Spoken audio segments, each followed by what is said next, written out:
नमस्कार बंधुगण सफला एकादशी पुष मास कृष्णपक्ष एकादशी को कहुई और यही नुआ वर्ष रे प्रथम एकादशी सफला एकादशी व्रत 7 जानुआरी रे पड़ुछि। सफला एकादशी व्रत करिले आपनकर सबु कार्य सफलता होइथाय और आपनकर सबु मनोकामना पूर्ण होइथाय।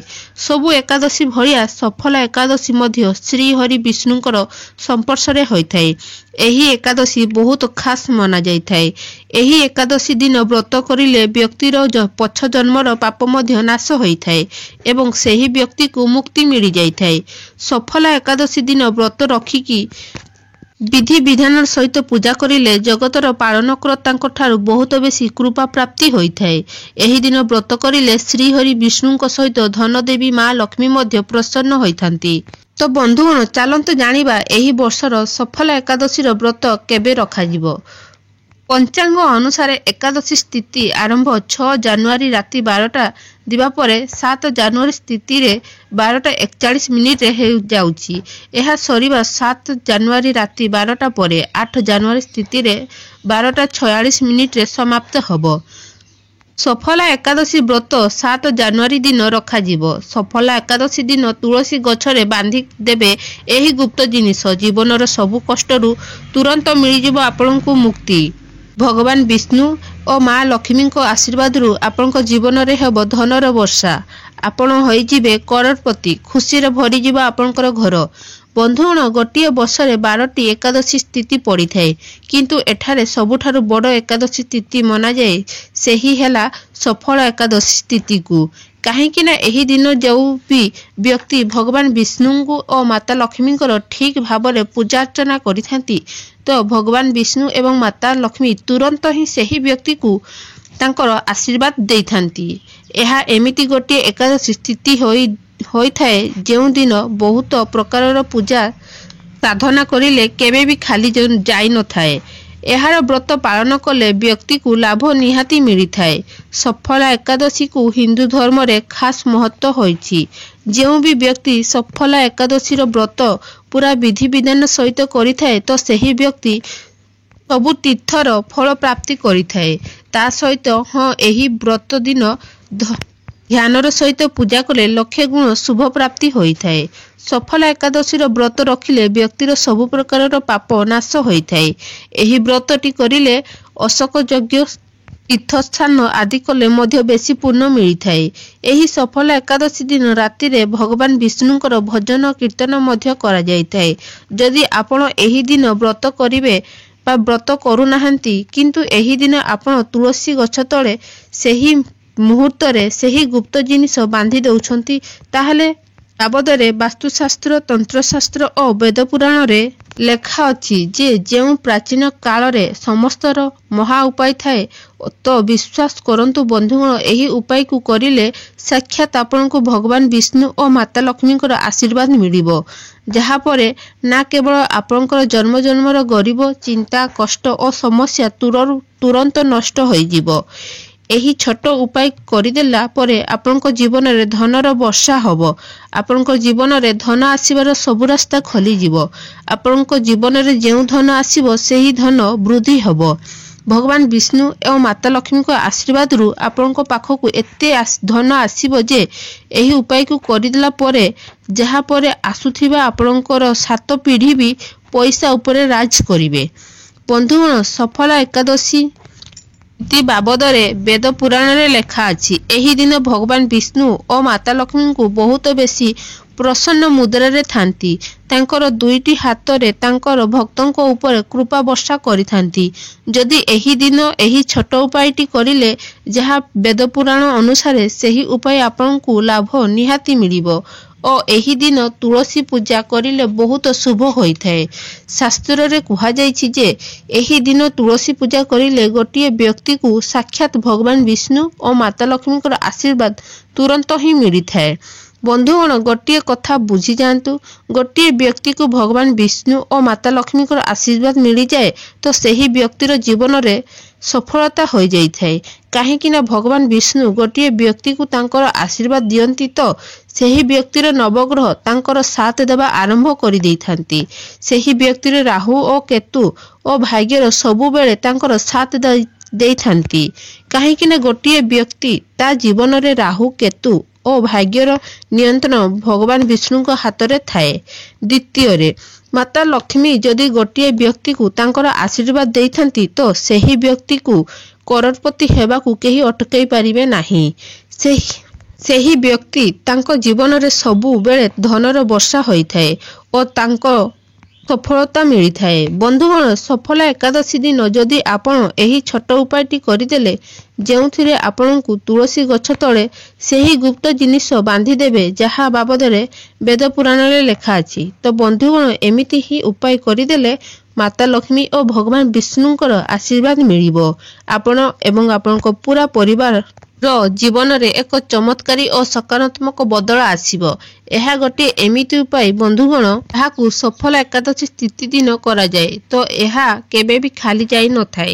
ଏହି ଉପାୟର ଲାଭ ଏକା ବ୍ୟକ୍ତିର ପୁରା ପରିବାରକୁ ମିଳିଥାଏ। ବନ୍ଧୁଗଣ, ଆପଣଙ୍କୁ ବାରମ୍ବାର ଭାବୁଥିବେ ଯେ ତୁଳସୀ ଗଛ ତଳେ ଏମିତି କେଉଁ ଗୁପ୍ତ ଜିନିଷ ବାନ୍ଧିଦେଲେ ଯାହାଫଳରେ ଭଗବାନ ବିଷ୍ଣୁ ଓ ମାତା ଲକ୍ଷ୍ମୀଙ୍କର ଆଶୀର୍ବାଦ ଆପଣଙ୍କୁ ମିଳିପାରିବ। ତ ବନ୍ଧୁଗଣ, ଆପଣଙ୍କୁ ଜାଣିବା ପାଇଁ କହିଦେବୁ ଯେ ବନ୍ଧୁଗଣ, ତୁଳସୀ ଗଛର ପ୍ରତ୍ୟେକ ପତ୍ରରେ ଭଗବାନ ବିଷ୍ଣୁଙ୍କର ବାସ ହୋଇଥାଏ। ତୁଳସୀ ଗଛ ଯେଉଁ ଥାଏ ତାହା ମାତା ଲକ୍ଷ୍ମୀଙ୍କର ସ୍ୱରୂପ ମନାଯାଇଥାଏ। ସେଥିପାଇଁ ଆମର ହିନ୍ଦୁ ଭାଇ ଓ ଭଉଣୀଙ୍କ ଘରେ ପ୍ରତ୍ୟେକ ଘରେ ଗୋଟିଏ ଗୋଟିଏ ତୁଳସୀ ଗଛ ନିହାତି ରହିଥାଏ। ଘରେ ଯଦି ତୁଳସୀ ଗଛ ରହିଥାଏ ତ ସେହି ଘରେ କେବେ ବି ବାସ୍ତୁଦୋଷ ଆସିନଥାଏ। ଯେଉଁ ଘରେ ତୁଳସୀ ଗଛର ଭଲ ଭାବରେ ରଖାଯାଇଥାଏ ତ ସେହି ଘରେ ସବୁବେଳେ ମାତା ଲକ୍ଷ୍ମୀ ଓ ଭଗବାନ ବିଷ୍ଣୁଙ୍କର କୃପା ରହିଥାଏ। ସେଥିପାଇଁ ବନ୍ଧୁଗଣ, ସଫଳ ଏକାଦଶୀ ତିଥି ଦିନ ତୁଳସୀ ପୂଜାର ଆପେ ଗୋଟିଏ ବିଶେଷ ଖାସ୍ ମହତ୍ତ୍ୱ କୁହାଯାଇଛି। ଯଦି ଆପଣ ବର୍ଷର ସବୁଠାରୁ ବଡ଼ ଏକାଦଶୀ ତିଥିକୁ ସଫଳ ଏକାଦଶୀ ତିଥି ଦିନ ବ୍ରତ କରିପାରୁନାହାନ୍ତି ଓ ଖାଲି ବିଧିବିଧାନ ସହିତ ତୁଳସୀ ପୂଜା କରିବା ପରେ ତନ୍ତ୍ର ଶାସ୍ତ୍ର ଅନୁସାରେ ତୁଳସୀ ଗଛ ତଳେ ସେହି ଗୁପ୍ତ ଜିନିଷ ବାନ୍ଧି ଦେଉଛନ୍ତି, ଯାହା ବାବଦରେ ଆଜି ଆମେ ଏହି ଭିଡ଼ିଓରେ ଆପଣଙ୍କୁ କହିବାକୁ ଯାଉଛୁ, ତ ବିଶ୍ୱାସ କରନ୍ତୁ ବନ୍ଧୁଗଣ, ସାକ୍ଷାତ ଭଗବାନ ବିଷ୍ଣୁ ଓ ମାତା ଲକ୍ଷ୍ମୀଙ୍କର ଆଶୀର୍ବାଦ ତୁରନ୍ତ ହିଁ ମିଳିଯିବ, ଯାହାଫଳରେ ଆପଣଙ୍କର ଜୀବନରେ ଆପଣଙ୍କୁ ସଫଳତା ହେବାକୁ କେହି ରୋକିପାରିବେ ନାହିଁ। ଆପଣଙ୍କର ଘରର ଉନ୍ନତି ହେବ। ଆପଣଙ୍କର ପୁରା ପରିବାରର ଜୀବନରେ ଏକ ଚମତ୍କାରୀ ଓ ସକାରାତ୍ମକ ବଦଳ ଆସିବ। ସେଥିପାଇଁ ବନ୍ଧୁଗଣ, ଏହି ଭିଡ଼ିଓକୁ ଶେଷ ପର୍ଯ୍ୟନ୍ତ ନିହାତି ଦେଖନ୍ତୁ।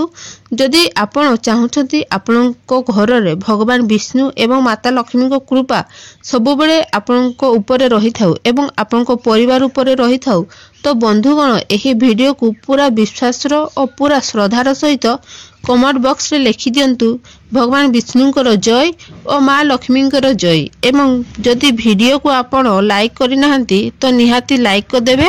ଯଦି ଏହି ଚ୍ୟାନେଲକୁ ଆମର ସବସ୍କ୍ରାଇବ୍ କରିନାହାନ୍ତି ତ ନିହାତି ସବସ୍କ୍ରାଇବ୍ କରିଦେବେ। ସର୍ବପ୍ରଥମେ ଯେଉଁ ଉପାୟଟି ଆମେ ଆପଣଙ୍କୁ କହିବୁ ସେହି ଉପାୟଟି ହେଲା ଭାଗ୍ୟ ସାଥ ପାଇବାର ମହା ଉପାୟ। ଯଦି ଆପଣ ଚାହୁଁଛନ୍ତି ସବୁବେଳେ ଆପଣଙ୍କର ଭାଗ୍ୟ ଆପଣଙ୍କର ସାଥ ଦେଉ, ଆପଣଙ୍କର ରାହୁ କେତୁ ଆପଣଙ୍କର ସାଥ ଦିଅନ୍ତୁ, ଆପଣ ଯେଉଁ କାର୍ଯ୍ୟକୁ ଆରମ୍ଭ କରିବେ ସେହି କାର୍ଯ୍ୟରେ ଆପଣ ସଫଳତା ପ୍ରାପ୍ତି ହେଉ, ତ ବାସ୍ ଏହି ଏକ ଛୋଟ ଉପାୟଟି ଆପଣଙ୍କୁ 7 ଜାନୁଆରୀ ସଫଳ ଏକାଦଶୀ ତିଥି ଦିନ କରିବେ।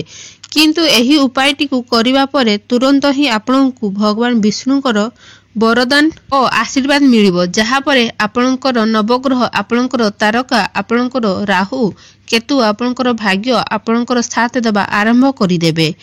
ଆପଣ ଯେଉଁ କାର୍ଯ୍ୟକୁ ଆରମ୍ଭ କରିବେ ସେହି କାର୍ଯ୍ୟରୁ ଆପଣଙ୍କୁ ସଫଳତା ନିହାତି ମିଳିବ। ଆମେ ଆପଣଙ୍କୁ ପ୍ରଥମରୁ କହିଛୁ ଯେ କୌଣସି ବ୍ୟକ୍ତିର ରାହୁ କେତୁର ନିୟନ୍ତ୍ରଣ ଭଗବାନ ବିଷ୍ଣୁଙ୍କ ହାତରେ ରହିଥାଏ। ବନ୍ଧୁଗଣ, ଆପଣ ବାସ୍ ଏମିତି କରିବେ। 7 ଜାନୁଆରୀ ସଫଳ ଏକାଦଶୀ ତିଥି ଦିନ ସକାଳୁ ଶୋଇ ଉଠିବେ, ଭଲ ଭାବରେ ସ୍ନାନ କରିବେ ଓ ହଳଦିଆ କପଡ଼ା ପିନ୍ଧିବେ, କାହିଁକି ନା ହଳଦିଆ ରଙ୍ଗର ଭଗବାନ ବିଷ୍ଣୁଙ୍କୁ ବହୁତ ପ୍ରିୟ ହୋଇଥାଏ। ଆପଣ ଗୋଟିଏ ଘିଅର ଦୀପ ନେବେ ଓ ଆପଣଙ୍କର ଉଚ୍ଚତା ଅନୁସାରେ ହଳଦିଆର ରକ୍ଷା ସୂତା ନେବେ। ମନେ ରଖିବେ, ଆପଣ ହଳଦିଆ ସୂତା ନେବେ। ଆପଣଙ୍କ ଘରେ ଯେଉଁ ତୁଳସୀ ଗଛ ଅଛି ସେଠାକୁ ଯାଇ ସର୍ବପ୍ରଥମେ ଗୋଟିଏ ଘିଅର ଦୀପ ଜାଳିବେ। ଘିଅର ଦୀପ ପୂର୍ବ ଦିଗକୁ ଜଳାଇବେ। ଆପଣ ଯେଉଁ ହଳଦିଆ ସୂତାକୁ ନେଇଛନ୍ତି ସେହି ସୂତାକୁ ଆପଣଙ୍କର ହାତରେ ଧରି तुलसी गछ पाखरे आपण 11 थर परिक्रमा करने पड़िबो। 11 नंबर भगवान विष्णु और माता लक्ष्मी को अत्यंत प्रिय होइथाए।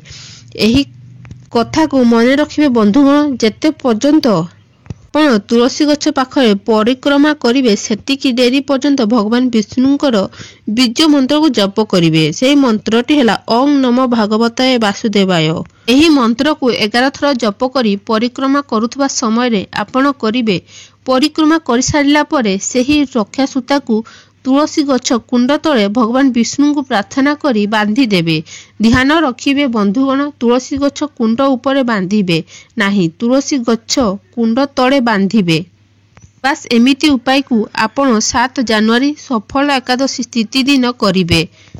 एमिति उपाय जदि आपण करिदेबे तो साक्षात माता लक्ष्मी तुरंत और भगवान विष्णुकर वरदान सही आशीर्वाद आपनको मिलिबो, जहा फल आपनको जीवन रे नवग्रह पीड़ा तुरंत सरीजिवो।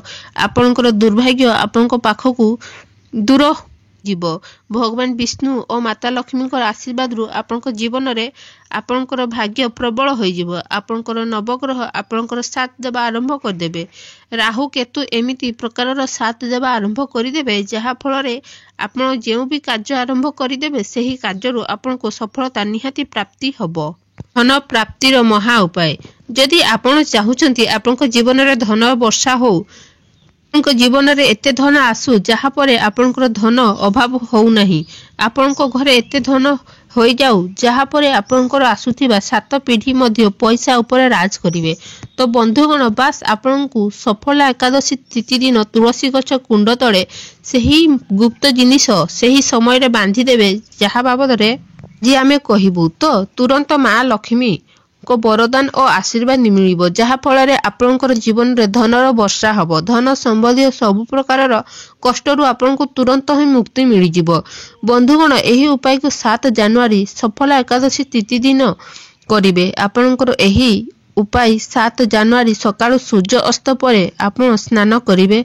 स्नान करि सारिला परे लाली रंगर कपड़ा धारण करिवे। आपण लाली रंगर रक्षा सूता नेबे। आपणको घरर तुलसी गछ पाखरे गोटिए घियर दीप जलाइबे। जेउ सूता को आपण नेइछंती सेही सूता को आपणकर हाथ रे धरिबे एवं माँ लक्ष्मींकर बीज मंत्र को 11 थर जप करिवे। सेही मंत्रटी हेला ओम महालक्ष्मी नमः। सेही सूता को तुलसी गछ कुंड तले बांधी देबे एवं मने रखिबे बंधुगण, तुलसी गछ को संपर्श करिवे नाही, तुलसी गछ कुंड रे बांधी देबे। एमिति उपाय आपण करिदेले 7 जनवरी सफल एकादशी तिथि दिन करिदेले माँ लक्ष्मी को आपण तुरंत ही आशीर्वाद और तांकर वरदान देबे, जहा फल रे आपनक जीवन रे धन आसीबा, धन वृद्धि हबो। जेउ धन आसीबो ताहा वृद्धि हबो। बंधुगण, वीडियोटी भल लागिथिले निहाती लाइक करिदेबे एवं चैनल को निहाती